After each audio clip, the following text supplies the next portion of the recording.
नमस्कार, मैं हूं फैज सिद्दीकी और आपका बहुत बहुत स्वागत है आज के इस खास शो में। हमारे देश में मिर्गी से तकरीबन 1.2 करोड़ लोग प्रभावित हैं और वे इस चिंता के साथ जी रहे हैं कि न जाने किस वक्त मिर्गी का दौरा पड़ जाए।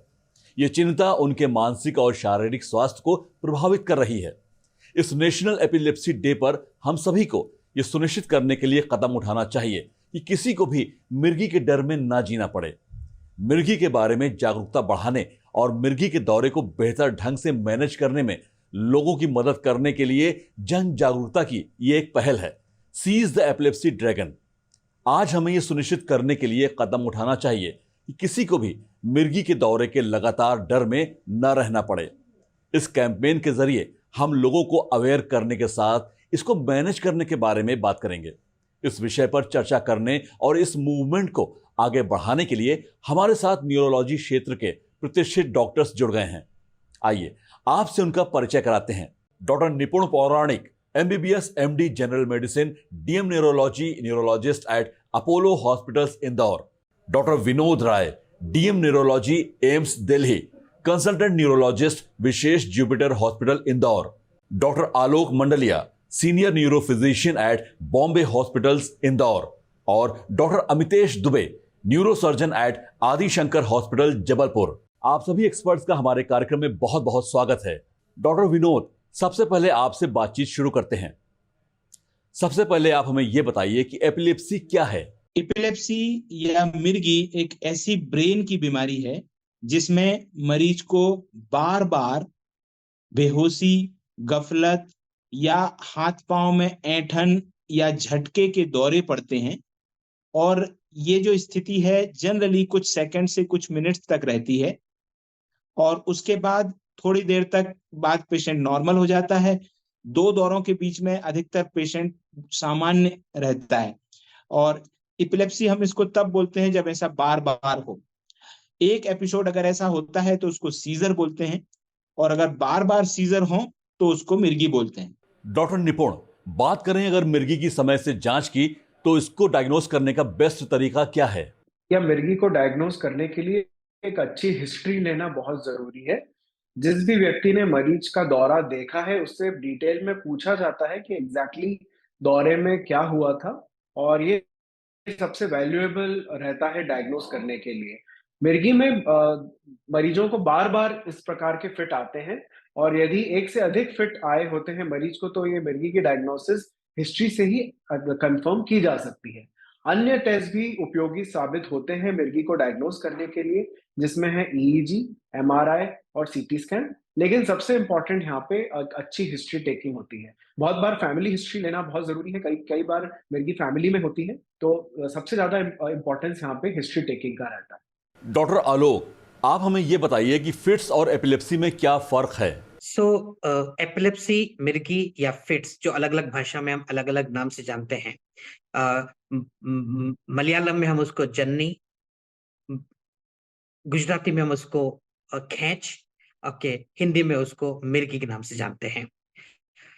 एपिलेप्सी को डायग्नोस करने के लिए हमें पेशेंट की डिटेल्ड हिस्ट्री को डिटेल में एनालिसिस करना पड़ता है, क्योंकि एपिलेप्सी अलग अलग अलग टाइप के होते हैं और अलग अलग टाइप की एपिलेप्सिस के अलग अलग ट्रीटमेंट होते हैं। तो जब तक हम एक सही अप्रोच, सही जगह नहीं पहुंचेंगे, हम सही डायग्नोस नहीं कर पाएंगे, सही ट्रीटमेंट स्टार्ट नहीं कर पाएंगे। उसके डायग्नोसिस के लिए हमें पेशेंट के अटेंडर, उनसे पूरी डिटेल हिस्ट्री को देखना पड़ता है और अगर पॉसिबल हो तो उन एपिलेप्सी या उन दौरों का वीडियो को एनालिसिस भी करना पड़ता है, जो अगर घर से मोबाइल के माध्यम से वीडियो मिले हों या फिर घर की रिकॉर्डिंग में वीडियो मिले हैं, उससे हमें उन एपिलेप्सी के दौरों को सही ढंग से समझने में हेल्प मिलती है। पहली चीज, बराबर हिस्ट्री मिले। सेकंड, अगर हमें उस एपिसोड को देखने का मौका मिल जाए तो हम उस पेशेंट के बारे में डायग्नोसिस सही किस्म से कर सकते हैं। इसके बाद भी कई बार ऐसे इंस्टांसेस होते हैं जब हमें हिस्ट्री बराबर नहीं मिल पाती है या कभी हमें उस वीडियो को देखने का सही ढंग से मौका नहीं मिल पाता या कई बार वीडियो रिकॉर्डिंग नहीं संभव हो पाती है। उन केसेस में एपिलेप्सी को डायग्नोस करने के लिए हम ईईजी, इलेक्ट्रोएन्सेफेलोग्राम का सहारा लेते हैं। जैसे हार्ट का ईसीजी किया जाता है, ऐसे ब्रेन का ईईजी किया जाता है, जिसमें कई सारे वायर्स ब्रेन की सरफेस के ऊपर लगा दिए जाते हैं और वो स्पेशल इलेक्ट्रोड्स के माध्यम से, कंप्यूटर के माध्यम से उनकी रिकॉर्डिंग की जाती है, जिससे हमें पता चल सकता है कि ये एपिलेप्सी किस प्रकार का है, कहाँ से आ रहा है, ब्रेन के किस भाग से आ रहा है।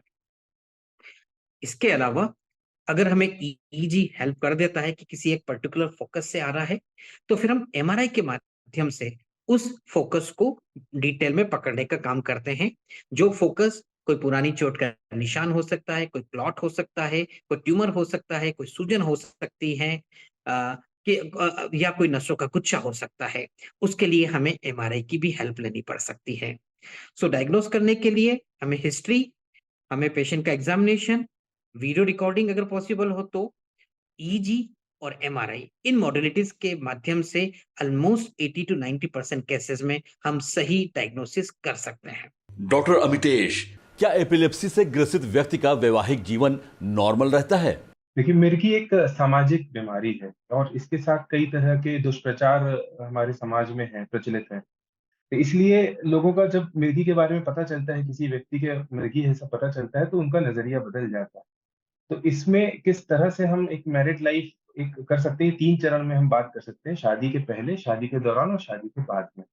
तो शादी के पहले तो सबसे पहले मैं यही कहूंगा कि एक ऑनेस्टी जरूरी है। इसलिए जिससे भी जब भी ऐसे व्यक्ति शादी करना चाह रहे हैं, तो वो ऑनेस्टली अपने ससुराल पक्ष को ये बात बता दे कि उन्हें ऐसी बीमारी है और इसकी दवाइयाँ चल रही है। तो ये जैसे एक डायबिटीज और हाइपरटेंशन है, वैसे इसकी दवाइयाँ भी चलती रहती है और आदमी एक नॉर्मल लाइफ जी सकता है। दूसरा रहता है शादी के दौरान क्या करना है। तो शादी के दौरान सबसे जरूरी है कि, क्योंकि हमारे यहाँ शादी बहुत लंबी चलती है, बहुत तड़क चमक धमक रहती है, पटाखे लाइट से सजी रहती है, तो ऐसे में मिर्गी आने की संभावना रहती है। तो पहला, तो दवाई तो अपनी नियमित खाएं, चाहे जब भी आपके उसमें फंक्शंस हो रहे हैं। दूसरा, कि आप बहुत ज्यादा स्ट्रेन ना लें, बहुत एक्सर्शन ना लें अपनी बॉडी को, बहुत लंबा जगना नहीं होना चाहिए, क्योंकि उससे भी मिर्गी आ सकती है। तो ये 2 खास बातें, और बहुत ज्यादा चमक धमक से बचना है, ये बातें शादी के दौरान आपको रखना है। और शादी के बाद क्या होता है, क्योंकि इसमें जो दवाइयां चलती है वो कई तरह के हॉर्मोन्स को अफेक्ट कर सकती है। पुरुषों का स्पर्म काउंट कम हो सकता है, महिलाएं अगर प्रेग्नेंट होती हैं तो उनपे, उनके बच्चों में कई तरह की जेनेटिक डिफेक्ट्स हो सकते हैं। तो यदि आप उसको एक प्लान्ड वे में करते हैं और अपने न्यूरोलॉजिस्ट से पहले ही कंसल्ट करते हैं, तो ऐसी कई दवाइयां आती हैं जो, जिससे ये सारी परेशानियां नहीं होती, इससे बच सकते हैं। तो वैसी दवाइयों पे स्विच ओवर करके हमें आगे प्रेगनेंसी प्लान करनी। तीसरी एक बातें लोगों के दिमाग में रहती है कि क्या ये बीमारी जेनेटिक है, यानी क्या ये बच्चों में ट्रांसफर हो। तो ये जेनेटिक हो सकती है, पर इसकी संभावना बहुत कम है। लगभग 2 से 4 या 5% तक की ये बीमारी जेनेटिकली ट्रांसफर होती है, और बाकी की सभी ये जो है ये नॉर्मल स्पोरैडिक रहती है, तो वो कभी किसी को भी हो सकती है। डॉक्टर निपुण, मिर्गी के मरीज सामान्य जीवन जी सकें, इसके लिए क्या इलाज उपलब्ध है? ट्रीटमेंट दिया जाता है मरीज को। दौरे न आने के लिए बहुत सारी औषधियां उपलब्ध हैं। इसमें जो फोकल सीजर्स आते हैं उसका ट्रीटमेंट थोड़ा अलग है, और जो जनरलाइज सीजर्स आते हैं उसका ट्रीटमेंट फोकल सीजर्स वाले मेडिसिन से अलग होता है। बहुत सारी दवाइयां दोनों किस्म के दौरों में उपयोगी साबित होती हैं, और इसमें 1 से 5% केसेस के अंदर एपिलेप्सी सर्जरी से भी दौरों पे नियंत्रण पाया जा सकता है। लेकिन ये केवल एपिलेप्सी सर्जरी बहुत कम सेंटर्स पे उपलब्ध है इंडिया में। तो ज्यादातर जो हमने देखा गया है कि मिर्गी के जो रोगी हैं वो नियमित रूप से दवाई लेने से ही ठीक हो जाते हैं, लेकिन उन्हें दवाइयां लंबे समय तक लेना पड़ता है। डॉक्टर विनोद, डिफरेंट टाइप्स के एपिलेप्सी कौन कौन से हैं? एपिलेप्सी के प्रकार को समझने के लिए हमें ब्रेन की फंक्शनिंग को जानना जरूरी है। जनरली हमारे ब्रेन में कुछ विद्युत तरंगें होती हैं और उन्हीं से हमारा संपूर्ण शरीर संचालित होता है। हर एक ब्रेन का हिस्सा किसी विशेष कार्य को गवर्न करता है, कंट्रोल करता है, और ये कंट्रोल उन्हीं विद्युत तरंगों के माध्यम से होता है। अब इस करंट में या इन विद्युत तरंगों में कहीं स्पार्किंग हो जाए, कहीं शॉर्ट सर्किट जैसा हो जाए, या कुछ अनियंत्रित करंट लीक हो जाए वहां से, तो इस अनियंत्रित करंट के लीक होने को हम मिर्गी दौरा या सीजर कह सकते हैं। अब अगर ये किसी ब्रेन के एक हिस्से से होता है तो इसको फोकल एपिलेप्सी बोलते हैं, और अगर ये पूरे ब्रेन से एक साथ होता है तो इसको जनरलाइज्ड एपिलेप्सी बोलते हैं। तो लार्जली एपिलेप्सी 2 प्रकार की होती है, फोकल एपिलेप्सी और जनरलाइज्ड एपिलेप्सी। फोकल एपिलेप्सी में ब्रेन का वो हिस्सा जहां से ये गड़बड़ी पैदा हो रही है, जैसे मान लो अगर वो राइट हैंड को कंट्रोल करने वाला हिस्सा था तो राइट हैंड में जर्किंग होने लगेगी, ये फोकल एपिलेप्सी है। लेकिन जनरलाइज्ड एपिलेप्सी में चूंकि संपूर्ण ब्रेन से ये गड़बड़ी पैदा होती है अचानक से, तो ऐसी स्थिति में पेशेंट्स के चारों हाथ पांव में झटके आते हैं और वो बेहोश हो जाता है। ये जनरलाइज्ड एपिलेप्सी का प्रकार है। डॉक्टर अमितेश, क्या एपिलेप्सी से ग्रसित व्यक्ति स्पोर्ट्स और बाकी एक्टिविटीज में पार्टिसिपेट कर सकता है? जी, एक मिर्गी का मरीज बिल्कुल एक स्पोर्ट्स एंड लेजर एक्टिविटीज में पार्टिसिपेट बिल्कुल कर सकता है, बल्कि हम तो ये सलाह ही देते हैं कि उसको एक नॉर्मल लाइफ जीनी चाहिए। और जैसे किसी भी एक नॉर्मल व्यक्ति को 150 minute intensity minutes per week उसको देना चाहिए, यानी लगभग अगर वो 30 मिनट प्रतिदिन देता है 5 दिन के लिए हफ्ते में, तो उसको इतना समय अपने एक एक्सरसाइज में और स्पोर्ट्स एक्टिविटी में देना चाहिए। पर उसमें कुछ बातें जो ध्यान रखते हैं, कुछ बातें हैं, कुछ ऐसे स्पोर्ट्स हैं जो बिल्कुल बिना घबराए, बिना शंका के कर सकते हैं। जैसे एक नॉर्मल क्रिकेट खेलता है आदमी, आम दूसरों के साथ, एक दूसरे के साथ जो भी एक ग्रुप में एक जो स्पोर्ट्स एक्टिविटीज होती है वो बिल्कुल कर सकता है। कुछ एक्टिविटीज, कुछ स्पोर्ट्स ऐसे हैं जिसमें थोड़ा विशेष ध्यान रखना पड़ता है, जैसे कि स्विमिंग। स्विमिंग आमतौर पर शुरुआत में अगर किसी को मिर्गी का झटका आया है तो उसको 6 हफ्ते तक, यानी 1.5 महीने तक उसको स्विमिंग से मना करते हैं। पर उसके बाद वो आराम से स्विमिंग एक्टिविटी में भी पार्टिसिपेट कर सकता है। पर हमेशा उसके साथ में कोई ऐसा व्यक्ति होना चाहिए जिसको उसकी बीमारी का अंदाज हो, कि अगर मान लीजिए दुर्भाग्यवश पूर्व उसके मिर्गी का झटका आता है स्विमिंग के दौरान, तो उसको बचा सकता है। उसे पता होना चाहिए कि आगे क्या करना है। दूसरा, लंबी साइकिलिंग, खासतौर पे सोलो साइकिलिंग में जाने से विशेषतर हम मना करते हैं, क्योंकि अगर रास्ते में कभी झटका आ गया तो वो एक्सीडेंट होने के चांसेस और चोट लगने के चांसेस हो जाते हैं। किसी भी प्रकार की कोई भी स्पोर्ट्स अगर करते हैं तो चोट से अपने आप को बचाना बहुत जरूरी है, क्योंकि अगर मस्तिष्क में चोट लगती है तो ऐसे में मिर्गी के झटके दोबारा आ सकते हैं।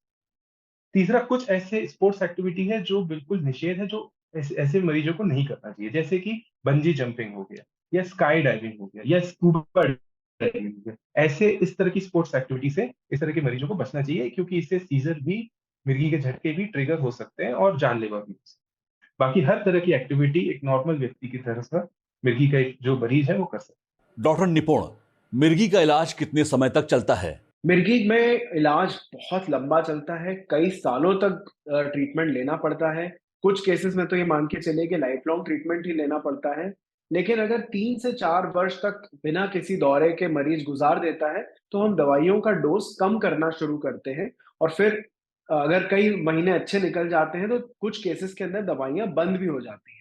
तो यहाँ पे जो डिसीजन है कि कितना लंबा ट्रीटमेंट चलेगा, यह एंटायरली न्यूरोलॉजिस्ट का डिसीजन रहता है। कई केसेस के अंदर ट्रीटमेंट जल्दी भी खत्म हो सकता है, लेकिन प्रायः यह पाया गया है कि दौरा आने के बाद अगर 3-4 साल बिना किसी दौरे के निकल जाते हैं मरीज के, तो हम ट्रीटमेंट धीरे-धीरे कम करके बंद कर सकते हैं। डॉक्टर विनोद जी, जैसा कि हमारे बाकी एक्सपर्ट्स बता रहे हैं कि मिर्गी के क्या-क्या इलाज उपलब्ध हैं और किस तरह से मिर्गी के मरीज नॉर्मल जीवन बिता सकते हैं, तो इसी के साथ हमें यह भी बताइए कि एपिलेप्सी के कारण क्या होते हैं? एपिलेप्सी कई कारणों से हो सकती है। जैसा कि हम जानते हैं कि ब्रेन की विद्युत तरंगों में गड़बड़ी से दौरे या एपिलेप्सी पैदा होती है, और ये गड़बड़ी पैदा होने के कई कारण हो सकते हैं, अलग-अलग एज में अलग-अलग कारण। जैसे बच्चों में एपिलेप्सी का कारण है जन्मजात ब्रेन की बनावट में कोई विकृति होना। जैसे अडल्ट्स में मोस्ट कॉमन कारण होते हैं ब्रेन में किसी तरह का इन्फेक्शन होना, कोई गठान होना, टीबी की, एनसीसी की। और बड़ी एज में कुछ ब्रेन ट्यूमर होना, स्ट्रोक होना, ब्रेन हेमरेज होना। ये कुछ किसी भी कारण से ब्रेन में अगर क्षति होती है, वो एक्सीडेंट से हो सकता है, वो किसी बीमारी से हो सकता है, वो जन्मजात हो सकता है। ऐसी परिस्थिति में बार-बार दौरे पड़ने की रिस्क होती है, और इसको हम एपिलेप्सी की तरह मानते हैं। डॉक्टर आलोक मंडलिया, मिर्गी का ट्रीटमेंट यानी इलाज क्या-क्या है? ट्रीटमेंट को हम 2 भागों में डिवाइड करते हैं। पहला मेडिकल मैनेजमेंट या दवाइयों के माध्यम से ट्रीटमेंट, और दूसरा सर्जिकल ट्रीटमेंट। अधिकांश जो फिट्स या एपिलेप्सी के दौरे होते हैं वो दवाइयों के माध्यम से कंट्रोल हो सकते हैं, करीब 80 to 90% तक केसेस। कुछ रिफ्रैक्टरी केसेस होते हैं जो दवाइयों से अच्छे कंट्रोल नहीं होते हैं, और जिसमें हमें फोकस का पता हो कि ब्रेन के इस भाग से आ रहे हैं, तो फिर उसको सर्जिकली निकाला जा सकता है। स्पेशली अगर वो दवाइयों को रिफ्रैक्टरी हो, दवाइयों से नहीं ठीक हो पा रहा हो, 1, 2, 3 मल्टीपल मेडिसिन यूज कर ली हो, फिर भी वो दौरे कंटिन्यूस चल रहे हो तो। अगर हम दवाइयों की भी बात करें तो भी एपिलेप्सी को हम दो ग्रुप में डिवाइड करते हैं। एक होता है प्राइमरी जनरलाइज्ड एपिलेप्सी और एक होता है फोकल ऑनसेट एपिलेप्सीज। तो जो प्राइमरी जनरलाइज्ड एपिलेप्सीज होते हैं ये जेनेटिकली मीडिएटेड होते हैं। ब्रेन के अंदर चैनल्स जो इलेक्ट्रिकल न्यूट्रलिटी को मेंटेन करते हैं उनमें फॉल्ट की वजह से ये सीजर्स आते हैं। और अधिकांश प्राइमरी जनरलाइज्ड एपिलेप्सी कुछ दवाइयों से अच्छे कंट्रोल हो जाते हैं। दूसरे होते हैं फोकल ऑनसेट वाले सीजर, जहां ब्रेन में कोई फोकस है, जहां से इलेक्ट्रिकल डिस्चार्जेस आ रहे हैं और उससे आने वाले सीजर्स। उसके लिए भी कुछ विशेष दवाइयां हैं। करीब 10% केसेस ऐसे होते हैं जो दवाइयों को रिस्पॉन्ड नहीं कर पाते। दवाइयां देने के बावजूद भी ये एपिलेप्सी रिफ्रैक्टरी होने लगती है, दवाइयों के असर को खत्म कर देती हैं और उसमें फिर हमें सर्जरी के माध्यम से भी पेशेंट को ठीक किया जा सकता है। लेटेस्ट एडवांसेस इस चीज में अवेलेबल हैं। डॉक्टर आलोक मंडलिया, मिर्गी का इलाज कब तक जारी रखना चाहिए? सो एपिलेप्सी का ट्रीटमेंट हमें कब तक कंटिन्यू करना है ये एपिलेप्सी के प्रकार के ऊपर डिपेंड करेगा।